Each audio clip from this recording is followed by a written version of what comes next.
பாலும் தெடிதேனும் பாகும் பருப்பும் இவை நாளும் கலந்துமக்கு நான் தருவேன் கோலம் செய் துங்கக் கரிமுகத்து தூமணியே நீ எனக்கு சங்கத் தமிழ் மூன்றும் தா. ஸ்ரீ குபேரன் டிவி நேயர்கள் அனைவருக்கும் அநேக நமஸ்காரங்கள்.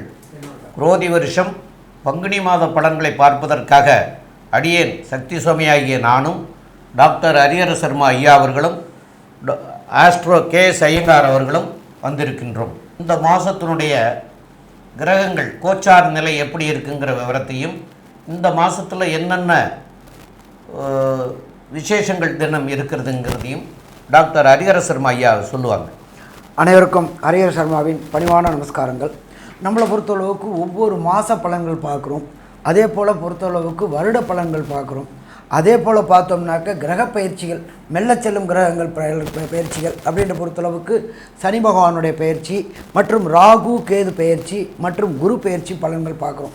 அப்படி பார்க்கறதுல பார்க்கும்போது இந்த ட்ரிப்பு நாம் பார்க்க போகிறது பங்குனி மாதத்துடைய பலன். நிகழும் மங்களகரமான குரோதி வருஷம் பங்குனி மாதம் பிறக்கிறது வசந்த கிழமையான சனிக்கிழமையில் பிறக்குது, பங்குனி பிறக்குது. அதுக்கு ஆங்கில தேதி, சரியான ஆங்கில தேதி அப்படின்னாக்க 15/3/2025 முதல் 13/4/2025 வரை இந்த பங்குனி மாதம் சற்றேறக்குறைய 30 நாள் இருக்குது. இப்போ இந்த பங்குனி மாதத்தில் பொறுத்தளவுக்கு என்னென்ன விசேஷ தினங்கள் இருக்குது அப்படின்றத பார்ப்போமா? இப்போ பங்குனி பிறந்த விட்டு 29/3/2025 சனிக்கிழமை அமாவாசை. அது என்ன சாமி, அமாவாசை தான் மாதம் வருது இல்லை, அது என்ன புதுசாக சிறப்பு? இந்த அமாவாசைக்கு பேர் போதாயன அமாவாசைன்னு பேர், ரொம்ப சிறப்பான அமாவாசை. இதுக்கு அடுத்தது 30/3/2025 ஞாயிற்றுக்கிழமை. நம்மளை பொறுத்தளவுக்கு நம்மளுடைய சகோதரர்கள் பக்கத்தில் உள்ள அண்டை மாநிலமான தெலுங்கானா மற்றும் ஆந்திர சேர்ந்த மக்கள், தெலுங்கு மக்கள் கொண்டாடக்கூடிய யுகாதி பண்டிகை. எப்பொழுதுமே பார்த்தோம் அப்படின்னாக்க எல்லா இடத்துலையுமே தெலுங்கு மக்கள் வியாபிச்சிருக்கிறாங்க. அவங்க கொண்டாடக்கூடிய யுகாதி பண்டிகை அல்லது தெலுங்கு வருட பிறப்பு அப்படின்னு சொல்லுவோம். அதுக்கு அடுத்தது பார்த்தோம்னாக்க 11/4/2025 பங்குனி உத்திரம். எம்பெருமான் முருகப்பெருமானுக்கு விசேஷமான தினம் பங்குனி உத்திரம். அதுக்கு அடுத்தது பார்த்தோம்னாக்க 12/4/2025 பௌர்ணமி தினம். எப்பொழுதுமே பொறுத்தளவுக்கு இந்த பங்குனியில் வர பௌர்ணமிக்கு ரொம்ப விசேஷமான பௌர்ணமி தினம். அதுக்கு அடுத்தது பார்த்தோம் அப்படின்னாக்க 12/4. அடுத்தது பார்த்தோம்னாக்க அதுக்கு அடுத்தது வருட பிறப்பு பிறந்துடுது. ஆனால் இதுக்கு நடுப்புற பார்த்தோம்னாக்க 6/4/2025 அன்னைக்கு ஸ்ரீ ராமநவமி, இந்த ராமஜன்ம நவமி. இத்தனை மற்ற விசேஷங்கள் கொண்ட இந்த பங்குனி மாதம் பிறக்குது. இந்த பங்குனி மாதத்தில் என்னென்ன கிரகங்கள் எந்தெந்த ராசி கட்டத்தில் இருக்காங்க அப்படின்றத பார்ப்போமா? காலபுருஷ தத்துவத்தின்படி 2வது ராசியான ரிஷப ராசியில் குரு பகவானும், 3வது ராசியான மிதுன ராசியில் செவ்வாய் பகவானும், அடுத்தது காலபுருஷ தத்துவத்தின்படி 6ஆம் இடமான கன்னியில் கேது பகவானும், காலபுருஷ தத்துவத்தின்படி 11ஆம் இடமான கும்பத்தில் சனி பகவானும் புத பகவானும் இருக்காங்க. அதுக்கு அடுத்தது பார்த்தோம்னாக்க மீனராசி, காலபுருஷத்தின்படி 12ஆம் ராசியான மீனராசி. அதில் சூரிய பகவான், சுக்கிர பகவான், ராகு பகவான் மற்றும் புதன் ரிட்டர்ன் ஆகி வரக்கூடியது, வக்ரம் நிவர்த்தி ஆகி வரக்கூடியதும் இருக்கார். இப்படியேற்பட்ட வசந்த மாதமான பங்குனி மாதத்தில் என்னென்ன நற்பலன்கள் என்னென்ன கெடுபலன்கள் ஒவ்வொரு ராசிக்கும், மேஷம் முதல் மீனம் வரை ஒவ்வொரு ராசிக்கும் என்னென்ன நற்பலன்கள் என்னென்ன கெடுபலன்கள் இருக்கின்றத விரிவாக பார்ப்போமா? இந்த பங்குனி மாதத்தில் பார்த்தலையானால் குரோதி வருஷத்தில் சனி ஆட்சி பெற்று மூல திரிகோணம் வீடான கும்பத்தில் இருக்கார். 11ஆம் வீட்டில் காலபுருஷ தத்துவத்தின் 11ஆம் வீட்டில் ஆட்சி பெற்று போயிருக்கிறது மூலியமாக ஏழை தட்டு மக்களுக்கெல்லாம் சட்டத்திட்டங்கள் கொஞ்சம் அதிகமாக இருக்கக்கூடிய காலகட்டமாக அமைய போகுது. பொதுவாகவே பார்த்திங்கன்னா இந்த வருஷம் இந்த மாதத்தில் பங்குனி மாதத்தில் சட்டங்கள் கொஞ்சம் அதிகமாக வரக்கூடிய வாய்ப்பு, அதுவும் இந்த லேபர் லாஸ் எல்லாம் ஃபைன் டியூன் பண்ணக்கூடிய வாய்ப்புகள், அதை தவிர கீழ்த்தட்டு மக்கள் வேலை செய்யக்கூடிய மக்களுக்கு பண தட்டுப்பாடு வரக்கூடிய கொஞ்சம் காலகட்டமாக அமைய போகிறது.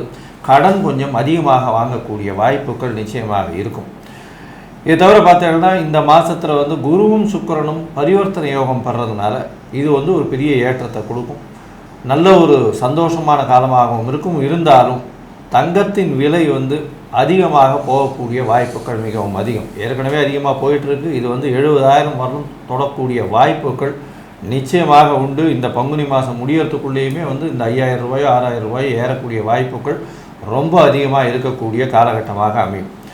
வெளிநாட்டு உறவில் இந்தியாவுக்கு நல்ல ஒரு ஏற்றம் இருந்தாலும் வெளிநாட்டில் சிறு சிறு போர்கள் மூலக்கூடிய அபாயங்கள் இருக்கும். அதன் மூலியமாக சிறு சிறு தொல்லைகள் வரக்கூடிய வாய்ப்பு. நம்மளுக்கு வந்து இறக்குமதியெல்லாம் வந்து நல்லபடியாக இருந்தாலும் நம்மளுடைய க்ரூட் ஆயில் ப்ரைஸஸ் எல்லாம் கொஞ்சம் அதிகமாக ஏறக்கூடிய காலகட்டமாகவே அமைய போகிறது. தொழிலாளிகளுக்கு நல்ல ஒரு ஏற்றத்தை கொடுக்கக்கூடிய காலகட்டமாக இருந்தாலும் புதிய வேலைகள் நிச்சயமாக கிடைக்கக்கூடிய காலகட்டமாக இருக்கும். வெளிநாடு சென்று வேலை செய்யக்கூடிய வாய்ப்புகள் நிச்சயமாக இருக்கும். சட்ட திட்டங்கள் நிச்சயமாக அதிகமாகும். படித்த இளைஞர்களுக்கு நிறைய வேலைகள் வெளிநாட்டில் கிடைக்கக்கூடிய வாய்ப்பு. ஏன்னா புதனும் வந்து நீச்ச பங்கம் பெற்று ராஜயோகத்தை பெறுறார் இந்த காலகட்டத்தில். அதனால் புதிய வேலைகள் நிச்சயமாக வெளிநாட்டில் கிடைக்கக்கூடிய வாய்ப்பு. படிக்கக்கூடிய இளைஞர்களுக்கு அதாவது கேம்பஸில் கிடைக்கக்கூடிய வாய்ப்பு. அதை தவிர வந்து புதுசாக இன்டர்வியூ போகிறவங்களுக்கெல்லாம் வந்து நல்ல ஒரு ஏற்றம் கிடைக்கக்கூடிய காலகட்டமாக இப்போ அமைய போகிறது. மக்களுக்கு பொதுவாக பார்த்தலையானால் அமைதி இருக்கும். இருந்தாலும் போராளிகள் உருவாகக்கூடிய வாய்ப்புகள் அதிகம். ஏன்னா சனி வந்து ஆட்சி பெற்று போய் கும்பராசியிலேயே இருக்கிறதுனால கண்டிப்பாக போராளி குணங்கள், அரசாங்கத்தை எதிர்த்து நிறைய துவேஷங்கள், இந்த மாதிரியான விஷயங்கள்லாம் வரக்கூடிய வாய்ப்புகள் இந்த மாதத்தில் கொஞ்சம் அதிகமாகவே இருக்கும். ஏழை விவசாயிகள், விவசாயம் பண்ணுறவங்களுக்கெல்லாம் சற்று பின்னடைவு ஏற்படக்கூடிய வாய்ப்புகள் உண்டு. அவர்களுடைய பொருட்கள், விளைநிலத்தின் பொருட்கள் வந்து அந்த அளவு விலை போகக்கூடிய வாய்ப்புகள் இருக்காது. ஸோ இந்த பங்குனி மாதத்தில் சற்று பொறுமையாக இருந்து தான் நம்ம எப்படி இருக்குது அப்படின்றத பார்க்கணும்.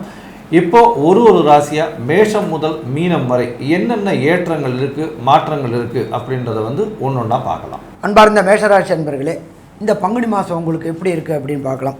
நம்ம எப்பொழுதுமே ராசி பலன், மாத பலன்கள் பார்க்கும்போது விரைவாக செல்லும் கிரகங்களான சூரியன், சந்திரன், புதன், சுக்கிரன் மற்றும் அங்காரகன், இந்த 5 கிரகங்களை வச்சு தான் மாசாந்திர பலன்கள் சொல்கிறோம். அப்படி பார்க்கும்பொழுது உங்களுடைய ராசிநாதனான செவ்வாய் பகவான் 3ஆம் இடமான முயற்சி ஸ்தானத்தில் இருக்கார். எப்பொழுதுமே முயற்சி உடையார் ஏகழ்ச்சி அடையார் அப்படின்றது நம்மளுடைய சாஸ்திரத்தில் சொல்லியிருக்கிறது. முயற்சிகள் தோற்கலாம், முயற்சிக்க தோற்கக்கூடாது. அப்போது முயற்சி ஸ்தானத்தில் உங்களுடைய ராசிநாதன் இருக்கும்போது தொட்ட காரியங்கள் அத்தனையுமே வெற்றி கிடைக்கக்கூடிய வாய்ப்புகள் உண்டு. அதே போல் எடுக்கின்ற முயற்சிகள் அத்தனையுமே வெற்றி கிடைக்கக்கூடிய வாய்ப்புகள் உண்டு. இதை தவிர பார்த்தோம்னாக்க உங்களுடைய ராசிக்கு 2ஆம் இடத்துல ரிஷபத்தில் குரு பகவான் இருக்கார். இதில் இன்னொரு விசேஷம் என்னென்னாக்க குருவும் சுக்கிரனும் பரிவர்த்தனை யோகம் பெற்றிருக்கிறாங்க. இந்த பரிவர்த்தனை யோகம் அப்படின்றது ரொம்ப விசேஷமான யோகம். அந்தந்த கிரகங்கள் அந்தந்த இடத்துல ஆட்சி பெற்றதற்கு சமமானம். அப்போ 2ஆம் அதிபதியான சுக்கிரன் 2ஆம் இடத்திலேயே ஆட்சி பெற்றதுக்கு சமானமாக இருக்கிறதுனால நீண்ட நாட்களாக மேஷ ராசியைச் சேர்ந்த அன்பர்களுக்கு திருமணம் தடையும் தாமதமும் வந்துக்கிட்டே இருந்துச்சு. என்ன ஏதுன்னு தெரியவே இல்லாமல் இருந்துச்சு. அப்படி ஏற்பட்டுட்டு இருந்த மேஷராசி என்பவர்களுக்கு இந்த காலகட்டங்களில் திருமண தடைகளும் தாமதங்களும் விலகி கண்டிப்பாக இந்த பங்குனி மாதத்துக்குள்ளார நிச்சயதார்த்தமாகக்கூடிய வாய்ப்புகள் உண்டு. ஏன்னு கேட்டிங்கன்னா அடுத்து வரப்போகிறது குரு பெயர்ச்சி இருக்குது 11 மேலே. அதுக்கு அடுத்தது ராகு கேது பயிற்சி இருக்குது. இது எல்லாமே மேஷராசி என்பவர்களுக்கு நல்லா இருக்குது. அப்போ வீட்டில் கெட்டி மேளம் கட்டக்கூடிய வாய்ப்புகள் உண்டா? கண்டிப்பாக உண்டு. சரி, அடுத்தது நீண்ட நாட்களாக வண்டி வாகனம் வாங்கணும்னு நினச்சிக்கிட்டு இருந்தவங்களுக்கு கண்டிப்பாக இந்த காலகட்டங்களில் ஒன்றும் இல்லை, சைக்கிளில் போய்ட்டு இருந்தவங்க 2 வீலர் வாங்கக்கூடிய வாய்ப்புகள் உண்டு. 2 வீலரில் போய்ட்டு இருந்தவங்களுக்கு பொறுத்தளவுக்கு காரில் போகக்கூடிய வாய்ப்புகள் உண்டு, கார் வாங்கக்கூடிய வாய்ப்புகள் உண்டு. அதே போல் காரில் போய்ட்டு இருந்தவங்களுக்கு லேவிஷ் காரான சேடன் கார்கள் வாங்கக்கூடிய வாய்ப்புகள் உண்டு. அதே போல் நீண்ட நாட்களாக ஒன்று கொடுத்துனிருந்து கஷ்டப்பட்டுக்கிட்டு இருந்த மேஷராசி என்பவர்களுக்கு பூமிக்காரனான செவ்வாயுடைய சப்போர்ட்டு நல்லா இருக்கிறதுனால, முயற்சி ஸ்தானத்தில் இருக்கிறதுனால கண்டிப்பாக ஒரு இடம் வாங்கி வீடு கட்டக்கூடிய வாய்ப்புகளும் இந்த பங்குனி மாதத்தில் ஏற்படக்கூடிய வாய்ப்புகள் உண்டு. 6ஆம் இடத்துல கேது இருக்கிறது சிறப்பு. 6ஆம் இடத்துல ஒரு பாவியாவது இருக்கணும் அப்படின்ற இடத்துல அப்போ எடுத்த முயற்சிகள் அத்தனையும் வெற்றி பெறக்கூடிய வாய்ப்புகள் உண்டு. நீண்ட நாட்களாக வேலை வாய்ப்பு இல்லாமல் திண்டாடி கொண்டுட்டு இருந்த மேஷராசி என்பவர்களுக்கு படித்த படிப்பிற்கு உண்டான வேலை கிடைக்கக்கூடிய வாய்ப்புகள் உண்டு. சரி, இதை தவிர 11ஆம் இடமான கும்பத்தில் ஆட்சி பெற்ற சனி, தொட்டதெல்லாம் தொடங்கக்கூடிய வாய்ப்புகள். எப்பொழுதுமே 11 சனி பகவான் இருந்தாருனாக்க அவங்களுடைய ஜீவிதம் நல்லா இருக்குமா? ஜீவிதம் நல்லா இருக்கும். 10க்கும் 11 கூடிய சனி பகவான் 11ல் ஆட்சி பெற்று இருக்கிறார். ஆட்சி பெற்று இருக்கும்போது ஜீவிதத்துக்கு எந்த விதமான ப்ராப்ளமும் வராது. தொழில் முனைவர்கள், தொழில் செய்யக்கூடியவங்களுக்கு தொழிலில் ஒரு ஏற்றமான நிலை அடையக்கூடிய வாய்ப்புகள் உண்டு. அதே போல் தொழிலை விஸ்தீரணம் பண்ணக்கூடியது, அதாகப்பட்டது ஒரு இடத்துல செஞ்சுட்டு இருந்தவங்களுக்கு புதிய புதிய ஃப்ரான்ச்சைசி எடுத்து புதிய புதிய தொழில்கள் செய்யக்கூடிய வாய்ப்புகள் உண்டு. 12ஆம் இடத்துல ராகு பகவானும் இருக்கிறதுனால இந்த மேஷராசியை சேர்ந்த நண்பர்கள் வெளியூர், வெளிமாநிலம், வெளிநாடில் தன்னுடைய புதிய தொழில்களை அமைக்கக்கூடிய வாய்ப்புகள் உண்டு. அதே போல் அந்நிய மதம், அந்நிய மொழி பேசுகிறவங்க கூட தொடர்பு ஏற்பட்டு உங்களுடைய வருமானம் பல மடங்கு முன்னேறக்கூடிய வாய்ப்புகள் உண்டு. இதில் இன்னொரு விசேஷம் அப்படின்னாக்க கோதண்ட ராகு ஆகிறதுனால தனக்காரகனான குருவுடைய வேலையை ராகு செய்கிறதுனால, ராகு அப்படின்னாலே பிரம்மாண்டம் பிரம்மாண்டம் பிரம்மாண்டம் ஆனதுனால தொட்டதெல்லாம் தொடங்கக்கூடிய காலகட்டங்களே. பத்தத்தில் பார்த்தோம்னா மேஷராசி என்பவர்களுக்கு இந்த பங்குனி மாதம் அமோகமாக இருக்குமா? அமோகமாக இருக்கும். இதை தவிர இந்த ஆட்சி பெற்ற சனி பகவானும் குருவும் சுக்கிரனும் பரிவர்த்தனை யோகம் பெற்றதுனால அவர்கள் மேலும் என்ன சீரும் சிறப்பான அம்சங்களை செய்வார் அப்படின்றத நம்மளுடைய டாக்டர் அஸ்ட்ரோ KS ஐயங்கார் அவங்க விரிவாகவும் விளக்கமாகவும் சொல்லுவாங்க. ஐயா, அற்புதமாக சொன்னீங்க. அதாவது இப்போ மேஷ ராசியை பொறுத்தவரையிலும் பார்த்தீங்கன்னா ராசிக்கு 2-12 பரிவர்த்தனை யோகம் அடைகிறது மிகவும் சிறப்பு. இதன் மூலியமாக பார்த்தீங்கன்னா உங்களுக்கு கண்டிப்பாக, அதாவது இந்த மாதம் பங்குனி மாதத்தில் வீட்டில் ஒரு நல்ல விசேஷமான காரியங்கள், சுப காரியங்கள் நடக்கக்கூடிய வாய்ப்பும், சுப செலவுகள் வரக்கூடிய வாய்ப்பும், பணவரவுக்கு தட்டுப்பாடு இல்லாத காலகட்டமாகவும் நிச்சயமாக அமையும். வெளிநாடு போய் படிக்கணும்னு இருக்க குழந்தைகளுக்கெல்லாம் நல்ல ஒரு ஏற்றம் கிடைக்கக்கூடிய காலகட்டம். ஏன்னா 9ஆம் அதிபதியே 2ஆம் இடத்துல இருக்கிறதும், பரிவர்த்தனை யோகம் பெற்று தன்னுடைய வீட்டிலேயே இருக்கிறதும், வெளிநாடு போய் படிக்கணுன்ற ஒரு காலகட்டத்தை நிச்சயமாக கிடைக்கும். அதுவும் போஸ்ட் கிராஜுவேஷன் படிக்கணும்னு நினைக்கிறவங்களுக்கெல்லாம் பெரிய ஏற்றத்தை கொடுக்கக்கூடிய காலகட்டமாக அவங்க நினைச்ச யூனிவர்சிட்டி வெஸ்டர்ன் கண்ட்ரியில் கிடைக்கக்கூடிய வாய்ப்பு நிச்சயமாக இருக்கக்கூடும். இதை தவிர பார்த்தீங்கன்னா இந்த மேஷராசிக்காரர்கள் ராசிநாதனும் 3ஆம் இடத்துல இருக்கார். செவ்வாய் முயற்சி ஸ்தானத்தில் போய் இருக்கிறது பெரிய விசேஷம். இதன் மூலியமாக பார்த்தீங்கன்னா எடுத்த முயற்சிகள் எல்லாமே இந்த மாதத்தில் உங்களுக்கு வெற்றியை கொடுத்தே தீரும். ஏன்னா பொதுவாகவே இந்த மாத கிரகங்கள்னு சொல்லக்கூடிய சூரியன், செவ்வாய், புதன் மற்றும் சுக்கிரன், இந்த 4 கிரகங்களை வச்சு தான் மாதத்தினுடைய மாற்றங்களை பேசுவோம். இந்த மாதத்தில் பார்த்தீங்கன்னா உங்களுடைய ராசிக்கு 3-6 அதிபதி 12ஆம் இடத்துல போய் நீச்சப்பட்டு போகிறார். நீச்சப்பட்டு போனாலும் உங்களுடைய மாத கிரகங்களான, அதாவது உங்களுடைய ராசிக்கு 6ஆம் அதிபதியான புதன் நீச்சப்பட்டு நீச்ச பங்கம் அடைகிறார். ஏன்னா கூட இருக்கக்கூடிய சுக்கிரன் உச்சம் பெற்று போயிருக்கிறதும் புதன் நீச்சப்பட்டு போயிருக்கிறதுனாலையும் பெரிய ஏற்றம் கிடைக்கக்கூடிய காலகட்டமாக அமைய போகிறது. அதை தவிர பார்த்தோம்னா ஒரு 4 நாளில் நீச்ச பங்கத்திலேருந்து அவர் 11ஆம் இடத்துக்கு வக்கரத்துக்கு வர்றார். 11ஆம் இடத்துல இருக்கிறதும் ரொம்ப பெரிய விசேஷம். இதன் மூலியமாக பார்த்தடையானால் வேலையில் உங்களுக்கு பெரிய ஏற்றம் கிடைக்கும், வேலையில் மாற்றம் கிடைக்கும், வேலையில் ப்ரமோஷன் கிடைக்கும். ப்ரமோஷன் மூலியமாக பொருளாதாரம் உங்களுக்கு நிச்சயமாக ஏற்றம் கிடைக்கக்கூடிய காலகட்டமாக அமைய போகிறது. ஏன்னா 11ஆம் அதிபதினு சொல்லக்கூடிய சனியனும் உங்களுக்கு 11ஆம் இடத்துல ஆட்சி பெற்று மூலத்திருகோண வீட்டில் போய் இருக்கார் சனியன். அதனால் ஒரு நல்ல ஏற்றம் கிடைக்கக்கூடிய வாய்ப்புகள் நிச்சயமாக இருக்குது. எல்லா விதமான தொழில்களிலும் பெரிய அபிவிருத்தி ஏற்படக்கூடிய வாய்ப்பு உண்டு. லாபகரமான விஷயங்கள் நிச்சயமாக வரும். அதுவும் இரும்பு சம்பந்தப்பட்ட வியாபாரங்கள், மருத்துவ வியாபாரங்கள், அதை தவிர பார்த்தாலேயானால் மருத்துவத்து துறையை சேர்ந்தவர்களுக்கு, அதை தவிர இந்த யூனிஃபார்ம் சர்வீசஸ்ன்னு சொல்லுவாங்க இல்லையா, அந்த மிலிட்ரியில் இருக்கிறவங்க, இவங்களுக்கெல்லாம் பெரிய ஏற்றம் கிடைக்கும். அவங்களுக்கு ஒரு இன்க்ரிமெண்ட் வரக்கூடிய வாய்ப்புகள் நிச்சயமாக இருக்கக்கூடிய காலகட்டம். இந்த காலகட்டத்தில் பார்த்தீங்கன்னா அதாவது இந்த உணவகங்கள் வச்சுருக்கிறவங்க, சமையல் கலை வல்லுநர்கள், இவங்களுக்கெல்லாம் பார்த்திங்கன்னா ஒரு பெரிய ஏற்றமான காலகட்டமாக இந்த மாதம் அமைய போகிறது. இந்த மாதத்தில் திடீர் பணவரவு கொஞ்சம் அதிகமாகவே இருக்கக்கூடிய காலகட்டமாகவும் இருக்க போகிறது. ஏன்னா 10-11 அதிபதினு சொல்லக்கூடிய சனி 11ஆம் இடத்துல ஆட்சி மூலத்திரிகோணம் பெற்றிருக்கிறது பெரிய விசேஷம். இதை தவிர பார்த்தீங்கன்னா உங்களுடைய ராசிக்கு சப்தமாதிபதினு சொல்லக்கூடியவர் 12ஆம் இடத்துல உச்சம் பெற்று இருக்கிறதுனால கூட்டு தொழிலில் அபரிமிதமான ஏற்றம் கிடைக்கக்கூடிய காலகட்டம். வெளிநாட்டிலிருந்து நல்ல உங்களுக்கு ஒரு மூலதனம் வரக்கூடிய வாய்ப்பும், வெளிநாடு சென்று வரக்கூடிய வாய்ப்புகளும் இந்த காலகட்டத்தில் நிச்சயமாக இருக்கும். அதை தவிர பார்த்தீங்கன்னா எதிர்பாலினத்தவர் மூலியமாக நல்ல ஒரு ஏற்றம் கிடைக்கும். கணவன் மனைவிக்குள்ள நல்ல ஒரு அந்யோன்யம் இருக்கக்கூடிய வாய்ப்புகள் நிச்சயமாக உண்டு. ஏன்னா 12ஆம் இடத்துல சுக்கிரன் உச்சம் பெற்று போகிறது பெரிய விசேஷம். இதை தவிர பார்த்தீங்கன்னா 2-12 பரிவர்த்தனை யோகம் பெற்று குரு பரிவர்த்தனை இருக்கிறதுனால நல்ல ஒரு ஏற்றமான காலகட்டம். அதுவும் ராகு உங்களுடைய ராசிக்கு 12ஆம் இடத்துல இருக்கிறதுனால அந்நிய செலாவணி வரக்கூடிய வாய்ப்பும் இம்போர்ட் எக்ஸ்போர்ட் பிஸ்னஸில் பெரிய ஏற்றம் கிடைக்கக்கூடிய காலகட்டமாக இந்த மாதம் அமையிறது. இந்த மாதத்தில் வந்து எல்லா விதமான முயற்சிகளும் வெற்றி பெறும்னு சொன்னோம். ஆனால் சில நாட்கள் உங்களுடைய முயற்சியை தள்ளி வைப்பது நல்லது. அது வந்து சந்திராஷ்டம நாட்கள்னு பேர். இந்த சந்திராஷ்டம நாட்கள் அப்படின்னு சொல்லும் பொழுது சந்திரன் வந்து 8ஆம் இடத்துல உங்களுடைய ராசிக்கு மறையும் போது சந்திராஷ்டமம்னு சொல்கிறோம். இந்த காலகட்டத்தில் வந்து புதிய முயற்சிகள் வேண்டாம், வெளியூர் வெளிமாநில பிரயாணம் வேண்டாம்னு சொல்கிறோம். அது தவிர வந்து எந்த ஒரு விஷயத்தையும் முதலாக தொடங்க வேண்டாம் அப்படின்னு சொல்கிறோம். யாருக்கும் கடன் கொடுக்கறது, அதனால் யாருக்காவது கையெழுத்து போடுறது, இந்த லேவாதேவிக்கு கையெழுத்து போடுறது, வீண் வம்புக்கு அந்த காலகட்டத்தில் போகிறது, இது எல்லாமே உங்களுக்கு பிரச்சனையில் கொண்டு போய் முடியும். சரி, இந்த காலகட்டத்தில் என்ன மாதிரியான விஷயங்களை செய்யலாம், அது தவிர எந்தெந்த நாட்கள் வந்து இந்த சந்திராஷ்டம நாட்கள் வருது, அது தவிர இந்த மேஷ ராசிக்காரர்களுக்கு என்ன எளிய பரிகாரங்கள் இந்த மாதத்துக்கு இருக்குன்றதை நம்ம ஐயா கிட்ட கேட்போம். ரொம்ப அற்புதமாக விளக்கமாக சொன்னீங்க ஐயா. இப்போ சந்திராஷ்டம தினங்கள் அப்படிங்கிறத பற்றி ஐயா விரிவாகவே சொன்னாங்க. சந்திராஷ்டமங்கிறது உங்களுடைய ராசிக்கு 8ஆம் இடத்துல வந்து சந்திரன் கோச்சார நிலையில் சஞ்சரிக்கிற காலத்தை வந்து சந்திராஷ்டமம்னு சொல்லுவோம். அப்போ அந்த 8ஆம் இடத்துல சஞ்சரிக்கிற போது உங்களுடைய மனநிலை பேதம் தரக்கூடிய, அதாவது பேதளிக்கக்கூடிய நிலை வரக்கூடிய வாய்ப்புகள் மிக மிக அதிகம்.